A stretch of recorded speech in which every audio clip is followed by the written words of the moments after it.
Magandang oras mga kababayan, mga ka-Golden Boy. Meron tayong video dito. Ito'y for fun lamang para sa pagpapatawa. At ito ay video ni Senator De La Rosa kasi natatawa tayo sa kanyang mga sagot ng mga nakaraang video natin. So dito atin i-rate ang kanyang intelligent quotient or IQ. Ano nga ba ang IQ ni Senator Bato De La Rosa? Atin muna panoorin ang videong ito at tingnan natin, at sa dulo ng video ay i-rate nyo ang kanyang IQ at pag-comment na rin. Narito na ang video, umpisahan natin panoorin. Wala. Siguro nagsawa na sa kakakontak sa opisina ko. Hindi na. Wala na tumatawag. Wala na rin. Huminto na sila. Lalo na ngayon na pinaghahabol na sila ni President Trump sa US, di ba? Yung mga ICC.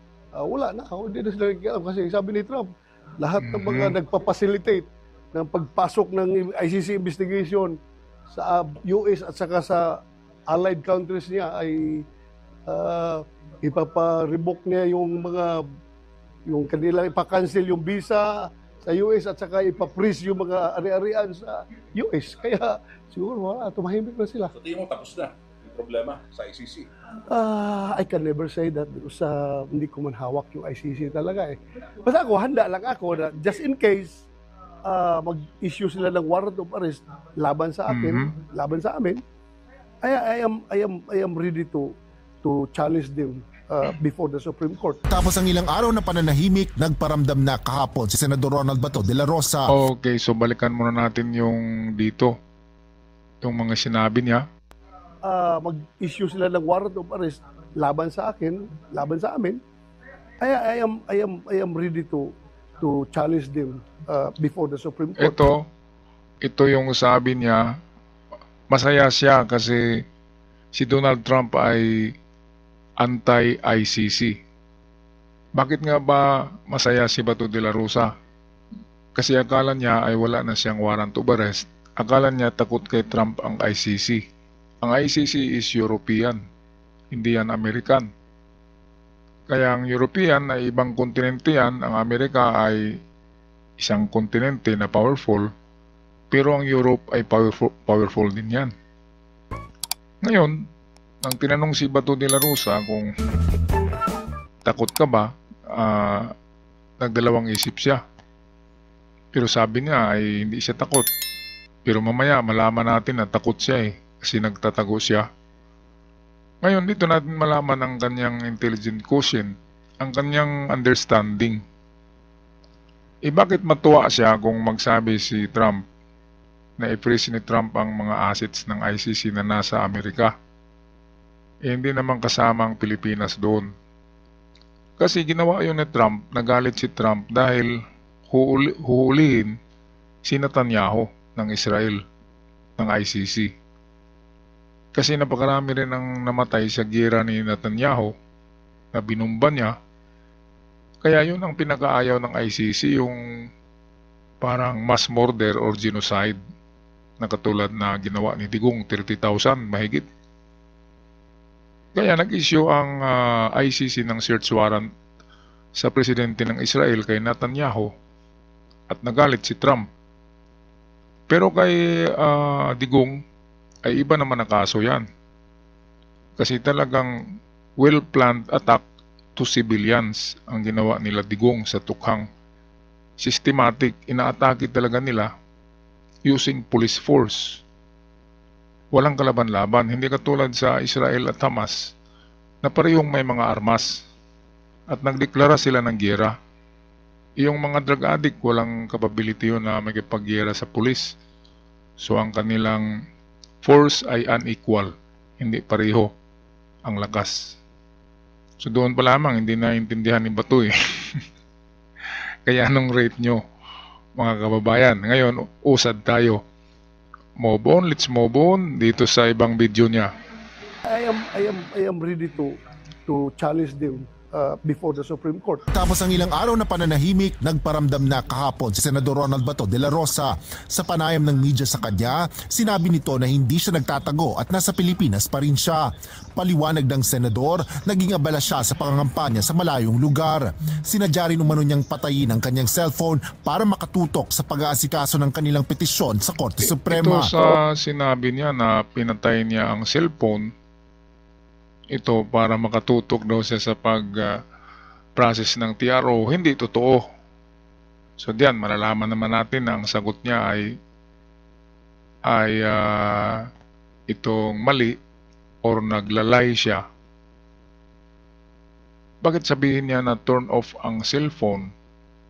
Napaka-importante ng cellphone kasi palagi silang nagkukontak ni Digong, ni Sara, kasi importante ang kanyang inaasikasong papel, TRO, Temporary Restraining Order para sa warrant of arrest ni Digong. Pero hindi kinatigan ng Korte Suprema, hindi na-approve yung TRO, kaya na-arrest talaga si Digong at nadala sa The Hague, Netherlands, ICC.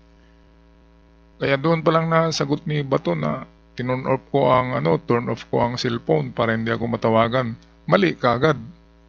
Kasi dapat nga i-turn on mo kasi nasa napaka-importanting papeles ang nilakad mo.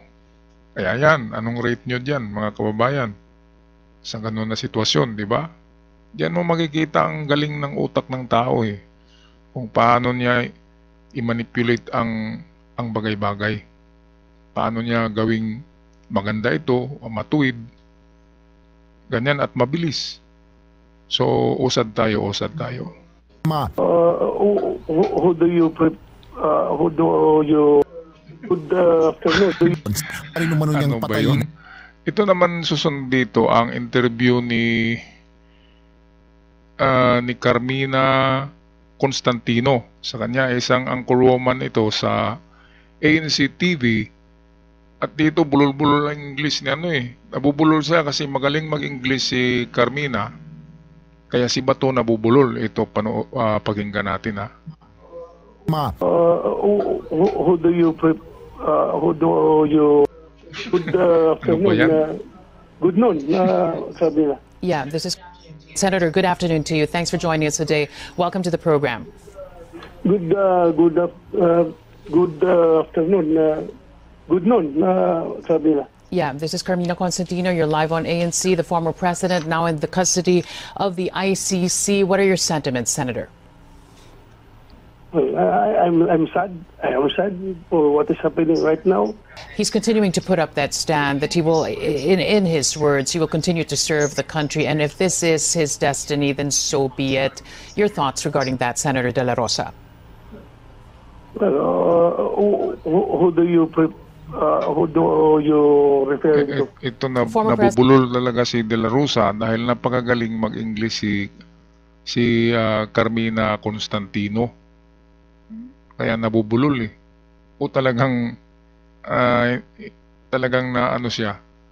Itong wala sa mood yung dila niya ng araw na ito. Ito, patuloy tayo President Rodrigo Duterte. Former President. So, ganyan po siya. That's his personality. So haharapin niya. So walang kidnapping na naganap. Tingnan nyo kung anong nangyari. Di ba? Tingnan nyo. Yung pagdala sa kanya doon. Yeah, but I'm asking you, Senator, kung ano ang tingin ninyo. Pinili talaga siya. Kasi kung hindi siya pinilit, hindi siya sasama. Ito sagutin ko Itong issue ng kidnapping, sinagot na ito ni Attorney Claire Castro ng Presidential Communication Office. Ang kidnapping sa simpleng definition niyan ay kinuha mo yung tao na walang consent. Parang ninakaw mo siya na walang consent sa kanya at ginamitan mo siya ng puwersa at tinakot mo siya. Yan yung kidnapping. Itinali mo, di ba, nilagyan ng busal ang bibig at pinilit mo. kahit ayaw niya, yan yung kidnapping. Ngayon, makikita natin kay Digong, wala nga siyang pusas dito eh. O ito sa litrato, wala siyang pusas, naglalakad siya. At ano siya, itong sumurrender talaga siya na walang resistance. At saka, kumpleto yan ng papeles ang paghuli sa kanya. Sinagot na yan ng Malacanang. Kaya hindi kidnapping. Yung word na kidnapping na yan, ay termino yan ng mga imbecile, idiot, at moron na mga utak. Utak ng bata lang yan. Ang IQ ay nasa 60 siguro to 70. Ang mga nagsasabi na kidnapping ito na senaryo. Kasi hindi muna nag-iisip ano bang definition ng kidnapping. Kahit tingnan yung mga kababayan sa Google.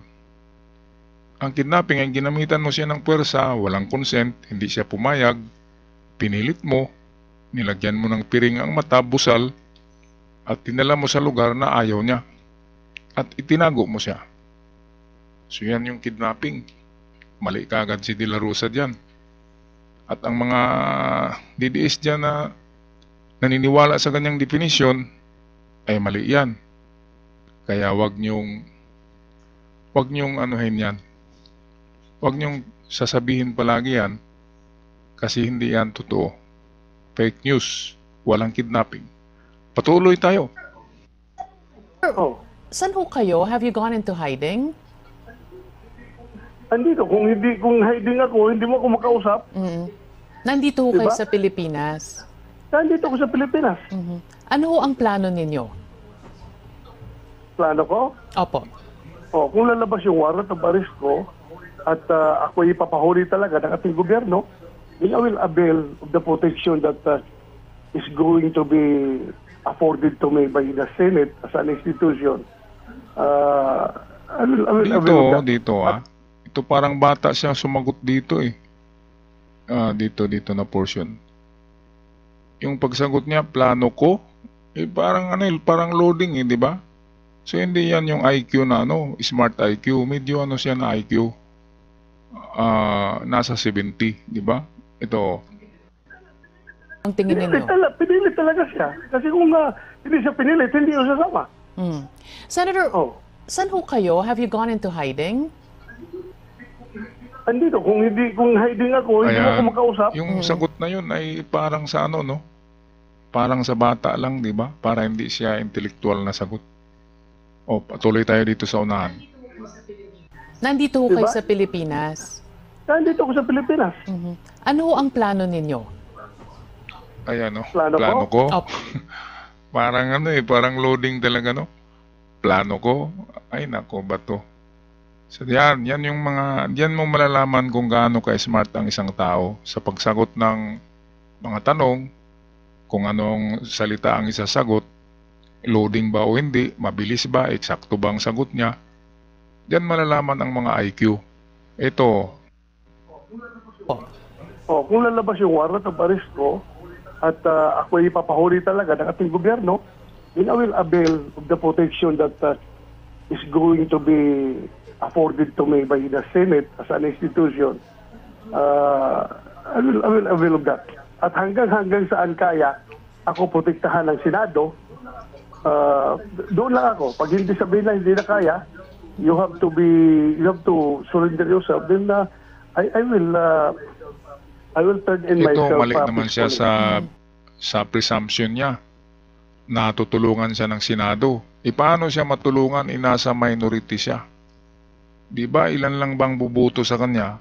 Minority of Senate members. Kaya kunti lang ang bubuto sa kanya, kunti lang magprotekta kapag magbutuhan na, magtaas na ng kamay, ay hindi aabot sa 50%. Di ba? So, ilang senador ba yan? Ilan ang kalahati niyan? Yan yung majority voting. Sobra sa kalahati yan eh.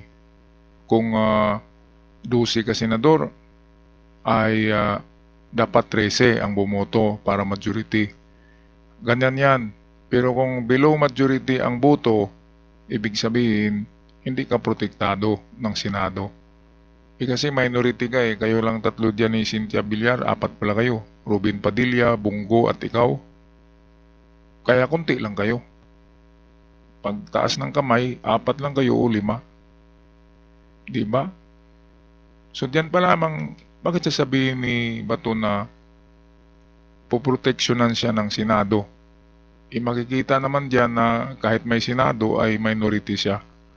Diyan pa lamang ang kanyang pag-iisip ay parang kulang eh. Tapos sabi niya na di daw siya mahuli ng ICC kasi may usapan sila ni PBBM noon. Noon pa yun, 2023 na usapan. Hindi pa nila niyurak-yurakan ang dangal ni PBBM. Noon pa yun na usapan. Kaya ngayon, after 3 years, nagbago na yun. Bakit hindi naisip ni De La Rosa yun? Tapos sinasabi niya, nag-traitor daw si PBBM, hindi tumupad sa usapan. At binigay si Digong. Siyempre, pinagmura na si Digong. Megdat pinagmura ni Digong si PBBM.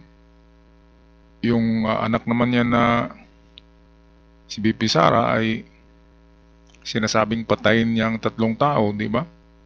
Hukayin niya yung patay sa minteryo, tatapon ng buto sa WPS. Di ba? Sino bang hindi magagalit dyan? Kaya bakit umaasa pa si Bato de la Rosa kay PBBM? Hindi ba niya na-analyze na nag-aaway na sila? Di ba? Magkaaway na sila. So dyan pa lamang, makikita mo rin na mahina rin ang kanyang pag-analyze. So ilan ang rating nyo, mga kababayan, sa kanya dito? Okay, usan tayo. Why will you avail of the protection of the Senate? Bakit hindi nyo rin po harapin? Ikaw, Carmina, tanungin kita, ikaw gusto mo harapin yung ganyan kasing kaso na mga foreigner walang alam sa pangyayari sa Pilipinas? Yan na maglilitis sa'yo? Yan magtatry sa'yo? Harapin mo yan? Ayun, di ba? Sabi ko, Ang sagot ni Carmina, opo eh. Tapos siya, takot eh. Anong klaseng tao yan? Kung matalino ka talaga, ang taong matalino ay hindi gaanong maingay eh. Ang talino ng tao ay kasing lalim ng dagat. Kapag malalim ang dagat, tahimik yan. At kapag maingay, mababaw yan. Yan yung example kay Bato. Ang mga maingay na tao ay mababaw. Mababaw yan mag-isip. Kasi nagsasalita ka agad, hindi iniisip. Kanina sabi niya, hindi siya takot sa ICC. Ngayon, sabi niya naman na sinong haharap dyan, di ba? Sino daw ang haharap? Mga puti yan. Iba ang ano niyan, di ba? Iba ang batas. Siyempre, international na law ang sinusunod niyan. Ang ICC ay nakabase ang kanilang konstitusyon diyan, ang kanilang batas sa ICC nakabase sa intercontinental na batas. Ibig sabihin, iba't ibang kontinente yan. Kasi international court eh. Kaya yung mga batas ang batas sa Pilipinas ay pwedeng isa lang kung isang kontinente tayo. Pwedeng meron tayong kunting reflection doon sa batas natin sa batas nila. Kasi ang mga batas nila ay intercontinental eh. Kontinente ng Europe, ng Australia, kontinente ng 7 continents tayo eh sa mundo. So, smallest continent, Australia, and then merong Asia, North America, South America. Ano pa ba? Antarctica. At sa Asia, di ba? Ilan pa bang mga malalaking isla? So yung mga batas nila, pinag-alo-halo na yan, yun na yung ICC, na international law ng ICC. Pinag-alo-halong batas. Sabi yan ng isang batikang attorney sa UP. Yan ko yan narinig. Kaya ang ating batas sa Pilipinas ay hindi ganong applicable sa ICC, pero may pagkahawig kunti lang. Di ba? Kasi intercontinental sila eh. Hindi lang isang lugar ang pinagbasihan nila ng batas. Inhalo-halo yan. Okay, patuloy tayo mga kababayan. Have the goods. Harapin mo. Harapin ay pag-file kayo dito sa Pilipinas. Bakit doon pa sa ICC. Kaya daw po sila pumunta at dumulog sa ICC. That is Anong the wala? fact. Carmina, anong wala? Katagal lang wala sa poder si Pangulong Duterte. 3 Ito years dito, lang na presidente. napansin ko ang mukha niya ni Carmina eh. Mukhang na ano na siya eh, na napikon ito, napikon si Carmina dito eh sa sagot ni Bato na ano, ibang frequency. Ang boses niya ibang frequency din. Ang sagot niya ay hindi tugma sa pag-iisip ni Carmina. Ito, Dumulog sa ICC. That is Anong the wala? fact. Carmina, anong wala? Katagal lang wala sa poder si Pangulong Duterte. 3 years lang na presidente si Bongbong Marcos. Bakit hindi sila nakapag-file ng kaso? Sarado ba nga itong mga korte sa Pilipinas? ayan, yung Hindi ba sagot niya na nagpapangsyon? hindi nagpapangsyon. Hindi nga nagpapangsyon. Nagpapangsyon lang yan ng close open ang mga pintuan. Pero ang mga judge diyan, ang mga jury, takot lahat. Sabihin ko sa inyo mga kababayan na sa panahon ng tukang, isang judge dito sa amin, sa lugar namin, ang binaril na katalikod dahil sa kumikiling siya sa mga yung nabiktima ng tukhang ay nag-a-attorney siya.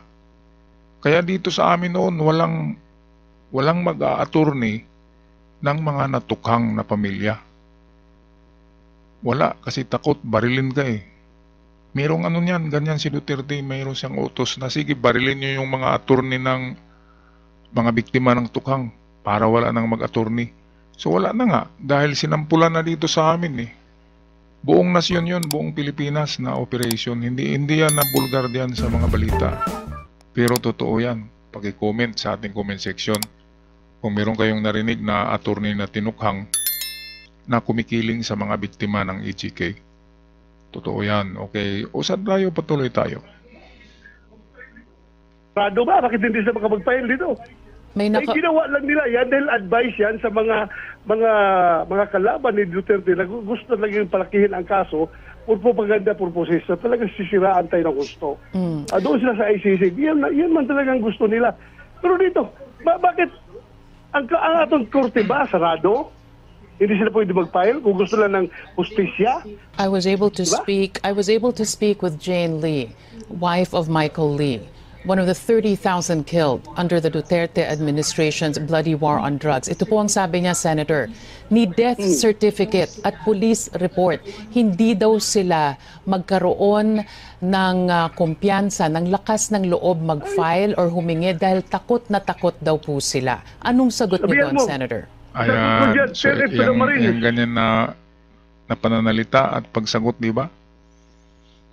Parang sa Tagalog yan. Sabihin mo sa lilong mo. Ganyan, di ba? Parang hindi siya formal, hindi intellectual na sagot.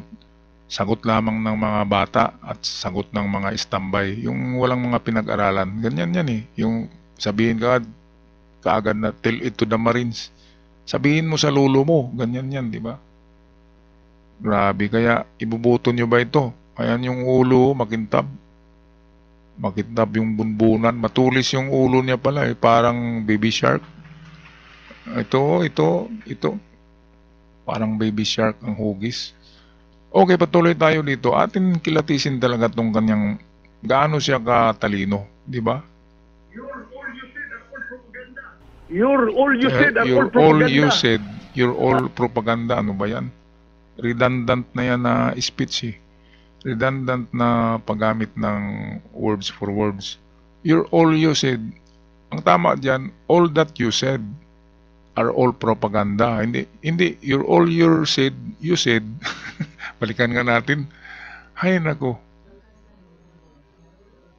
Lakas ng loob mag-file or humingi dahil takot na takot daw po sila. Anong sagot niyo doon, Senator? Sagot ko dyan, tell it to the Marines. All you said are all propaganda. Ang tama nga dyan ay all that you said are all propaganda. So mali, saan kaya nag-aaral to? Tapos senador, mabuti pa siguro si Manny Pacquiao mag-English dito, medyo eksakto pa, di ba? Bakit? Sinong hindi magbigay ng kopya ng kanilang death certificate? Sige, sabihin mo sa akin at kasuhan natin. Huwag na. Don't me. Carmina. Balikan natin ha. Ano bang klaseng English yan? Don't me. Ngayon lang ako nakarinig niyan eh. Hindi magbigay ng kopya ng kanila ng death certificate. Sige, sabihin mo sa akin at kasuhan natin. Huwag na. Don't me. Don't me, Why Carmina. tapos don't me? Ang tama dyan, not me. Not me, Carmina. Hindi yung don't me. Ano ba yan? Maling-mali. Nakakatawa talaga. Grabe. Ngayon ko palang nalaman kung hindi ko ito inisa-isa na mas magaling pa pala si Manny Pacquiao dito mag-English. Kasi si Manny Pacquiao ay nakuha niya ang English kay Freddie Roots sa palagi nilang pagsama-sama. Ito wala tong kausap na Amerikano Sa kanya lang yung English niya, gawa-gawa niya. Don't me ha. Okay, patuloy tayo. Huwag na nila kami lukuhin. Puro propaganda lang ginagawa nila. Bakit sila mag-file ng kaso? Why, Carmina? Please tell me. If can you say to me, point blank na hindi nagpapangsyon ang ating judicial system sa Pilipinas? Balikan natin Mali pa rin na sentence yun ano ba yun? Kami lukuhin. Puro propaganda lang ginagawa nila. Bakit sila mag-file ng kaso? Why, Carmina? Please tell me. If can you say to me, please tell me point blank if you na can say to me, point blank. Ang point blank ay yung binaril mong tao ng sobrang lapit. Paano mo yun ikunik sa ganong sentence, di ba? Point blank, yung binaril mo na nakadikit sa ulo yung or sa katawan yung dulo ng barrel ng baril. Kaya paano mo gagamitin yun na ikunik mo? Balikan nga natin.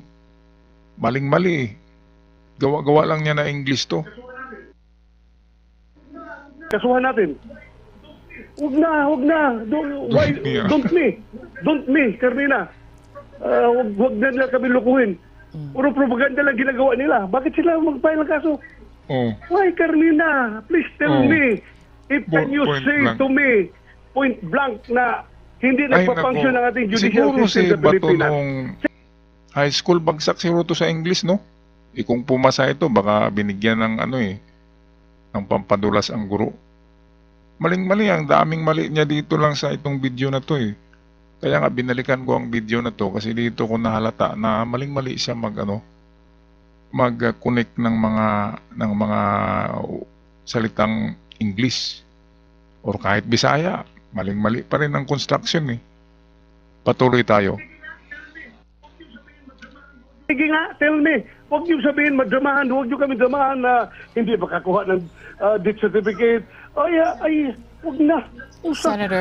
Senator, do you think That's plain that bullshit. That's plain propaganda. Okay, Senator, let's watch your words. We're live on ANC, we're live on air, No, and a I lot of don't people care. are I don't listening care. and I don't watching care. us. So, Senator, professional ba yan? So that I will, Diyan, nag-overlap siya sa angkor. Dapat patapusin niya muna yung angkor woman ng magsalita. Kung professional ka talaga, senador pa naman.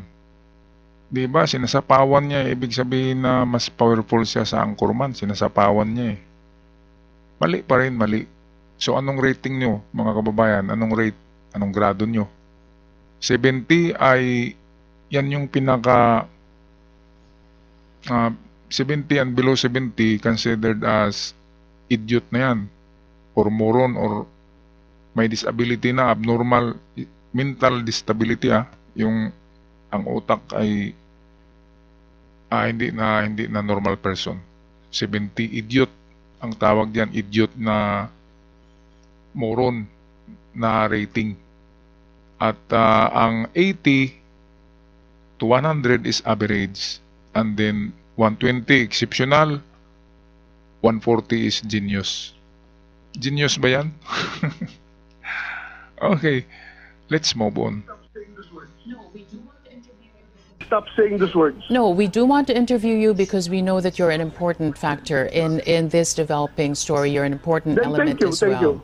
Thank you. Senator, when you talk about yung drama-drama lang yan, just a while ago you mentioned that, do you think that the 30, let's not even mention a number here, even one death, do you think that was all worth it? Do you think that that was right? That even one death of a Filipino in the name of the bloody drug war was correct? And that it had to happen, Senator? Carmina, if I'm bloodthirsty, kung gusto ko ng death, hindi na ako nag-police, Carmina. Nag-rebel din ako, nag-NPA na ako, o kaya naging criminal na ako. Pero my God, I am a professional policeman. Ayan, yung one death is too many ay mali pa rin eh. Sa construction ng mga sentence. One death is too much. Yun yung tama, hindi one death is too many. Iba ang iba. Pero ganun pa man, one death is too many ay maintindihan na natin yan. Pero ang tama dyan, one death is too much. Too much, sobra. Okay, so eto, malapit na tayong matapos ha. How do you explain the thousands killed under your watch? Yan nga, Carmina, ang mahirap. You keep on blaming us. No, I'm not blaming you. I'm asking you for your explanation, Senator. You file a case against me if you want to. Kung gusto ninyo. Dahil palagi na yung sinasabi. Kasi gusto ninyo, yung buong kaso na 6,000 cases, gusto ninyong i-classify lahat yan as tawag yan yung sumisigaw na, yung During- hindi na siya equal sa nagsalita na tono. At hindi na tama yung pagipagdebate ay ang term niyan sa korte ay ad hominem. Ad hominem. Latin word, ad hominem. Ibig sabihin, hindi niya kayang magipagdebate kaya sumisigaw na lang. Ad hominem si Bato. Nako Bato. Siguro magpa-tutor ka ng English, no? Kasi pagtawanan ka eh. Dito ang dami mong mali.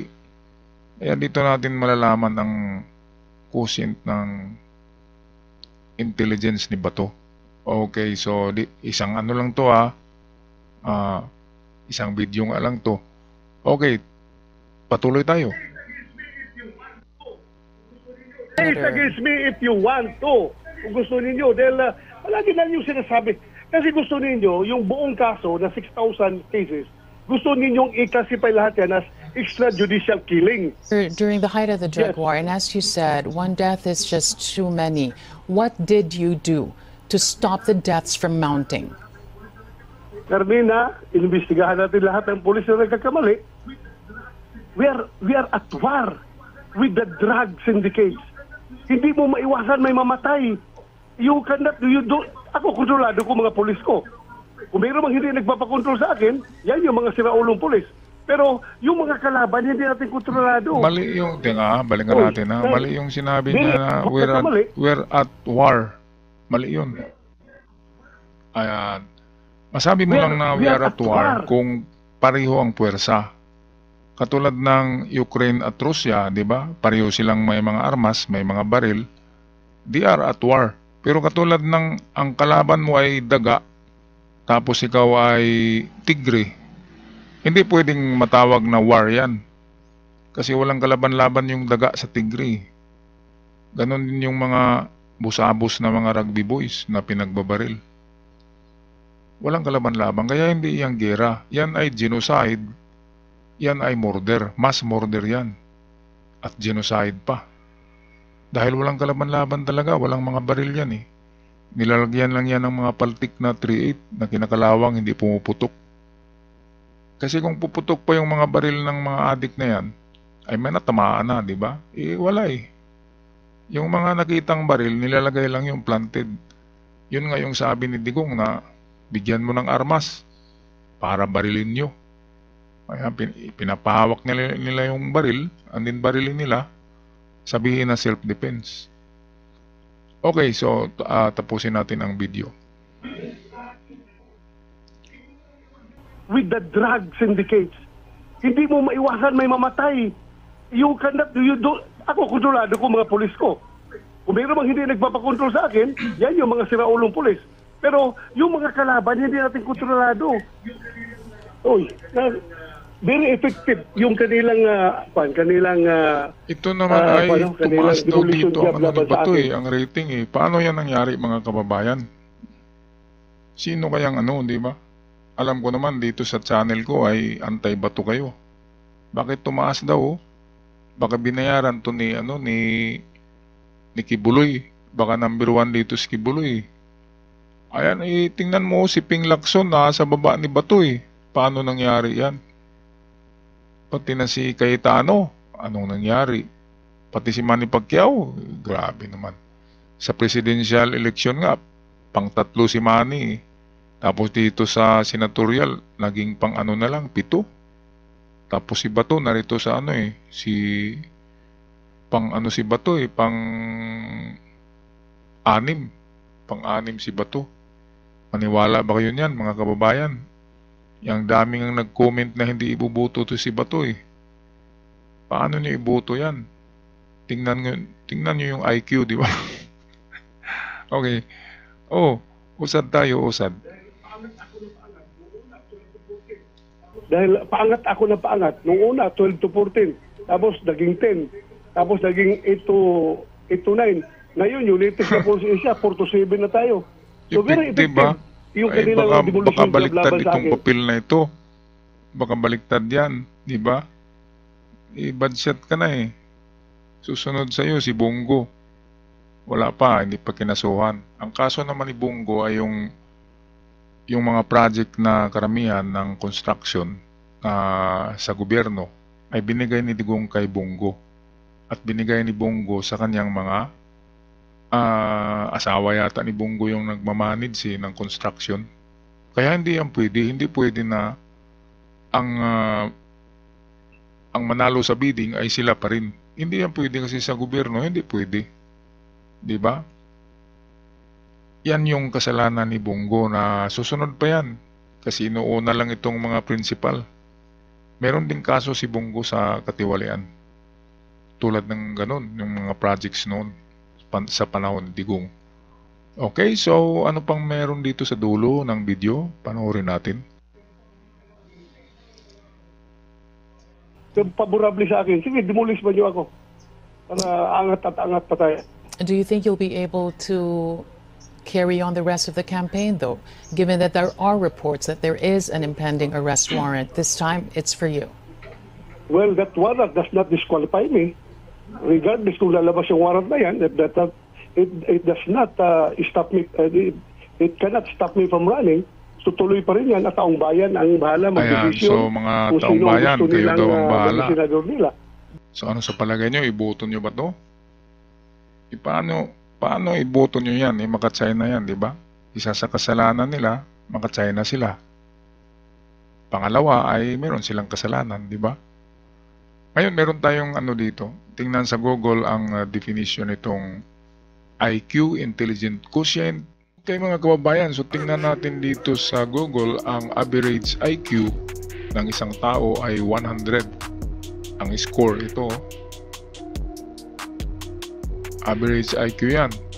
And then kapag ikaw ay may IQ na 130, gifted ka na yan.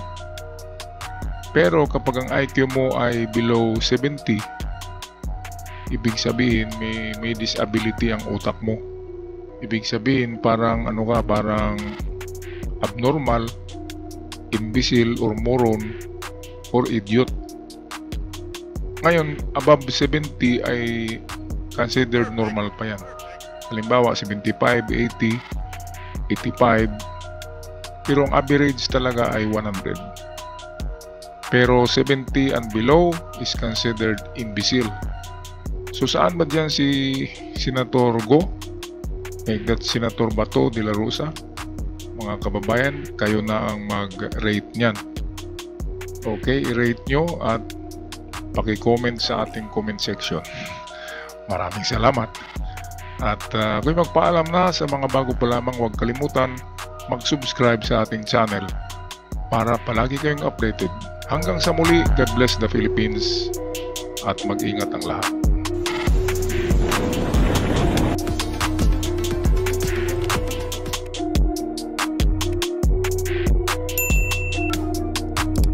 Perfect.